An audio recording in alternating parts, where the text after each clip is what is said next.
Madame, Monsieur, merci de vous joindre à nous sur nos antennes pour ce magazine.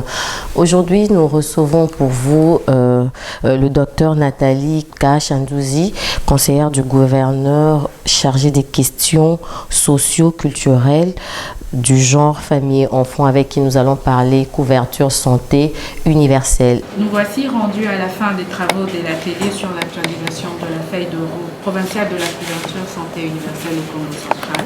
Vous me permettez de féliciter tous ceux qui, de près ou de loin, ont contribué au succès des présentes assises. Qu'il me soit permis de saluer et d'apprécier à leur juste valeur la qualité de vos contributions.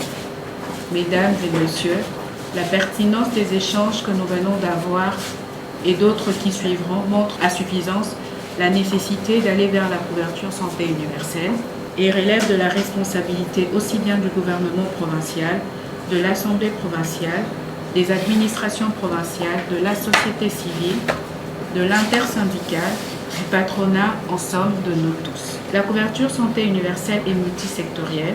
Chaque secteur impliqué doit s'approprier cette mise en œuvre et doit s'assurer que la couverture santé universelle devienne une réalité au sein de nos communautés.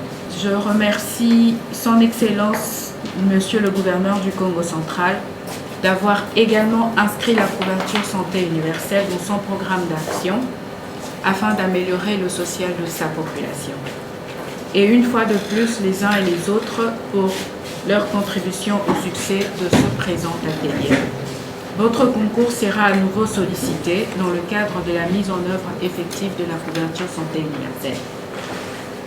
Tout en vous souhaitant bon retour dans vos institutions et administrations respectives, au nom de Son Excellence, Monsieur le gouverneur de province, je déclare clos les travaux de l'atelier de l'actualisation de feuille de route provinciale de la couverture santé universelle au Congo central. Vive la CSU, vive le Congo central et ses institutions. Je vous remercie. Et bienvenue, Madame, à ce magazine. Merci.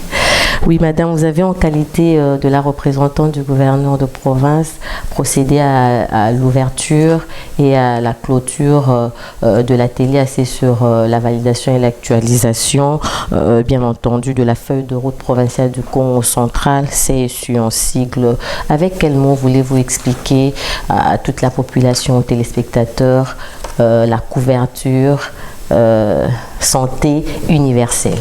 La couverture santé universelle, c'est une situation qui permet à une population ou à une communauté de bénéficier de soins de santé sans se heurter à des difficultés financières ou à une catastrophe financière. Oui. C'est quoi ce qu'on appelle catastrophe financière? Oui. C'est quand les dépenses liées à la santé est supérieures à 5 ou 10% de son revenu. Je donne un exemple. Une maman qui vend du pain et elle a un chiffre d'affaires qui est de 100 000 francs et elle économise, je peux dire, 20 ou 30 dollars par mois et qu'au bout de 6 mois, elle a un épargne de 200 dollars. C'est un exemple que je donne. Exactement. Et suite à une maladie, son enfant tombe malade et elle doit soigner son enfant. Elle n'a pas d'assurance maladie, elle n'est pas affiliée à une mutuelle. Donc, c'est un paiement direct de soins de sa poche. Et si, par exemple, le soin de son fils coûte 300 dollars, donc ça veut dire que cette femme va prendre et son épargne et son fonds de commerce pour sauver la vie de son fils. Alors, des telles pratiques, c'est ce qu'on appelle catastrophe financière, difficulté financière, parce que cette dame-là, elle va se retrouver, elle n'a plus son fonds de commerce, elle n'a plus d'économie et du coup, elle ne sait plus faire face aux autres charges. Et voilà, Madame. Et pourquoi devons-nous aller vers la CSU ou encore couverture santé universelle? Son Excellence, Monsieur le gouverneur du Congo central, Dr Kibando, médecin de son état, il sait ce que représentent les dépenses liées aux soins de santé. Les soins de santé coûtent cher, les paiements directs de soins de santé appauvrit la population et ça maintient l'homme dans un état de pauvreté. Conscient de cela, raison pour laquelle il avait inscrit la couverture santé universelle dans son programme.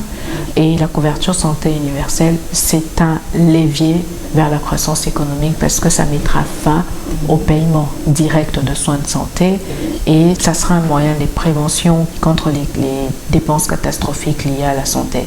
Parce que là, je donne un exemple. Quand vous anticipez pour vos soins de santé, que vous soyez malade ou que vous ne soyez pas malade, vous savez mettre de l'argent de côté pour vos soins de santé. Donc quand vous tombez malade, ce n'est pas à ce moment-là que vous chercherez la solution d'où viendra l'argent.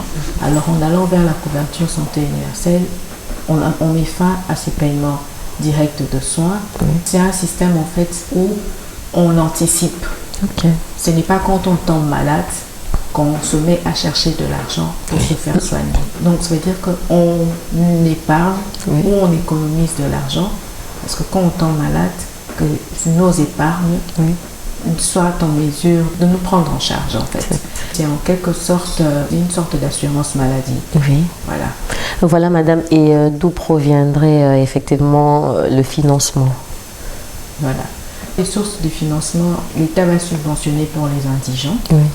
Et en fait, la couverture santé universelle, ce sera un système contributif.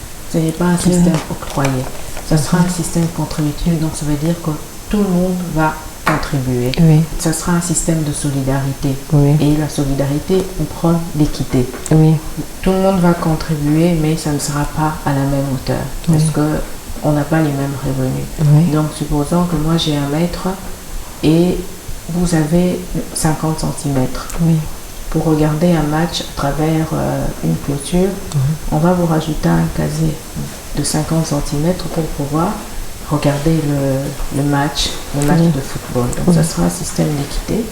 On ne va pas contribuer à la même hauteur. Ceux qui ont plus vont contribuer. Ce n'est pas un système de solidarité nationale. Donc ça sera un système contributif. Donc, les gens vont contribuer. L'État va subventionner aussi.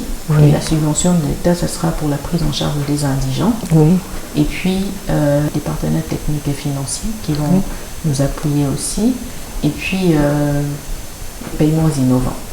Avec paiements innovants, donc ça veut dire qu'on peut créer une taxe où l'État va voir comment est-ce qu'il peut, à travers son budget, créer une ligne CSU ou des taxes CSU, pour la santé universelle. Très intéressant, docteur.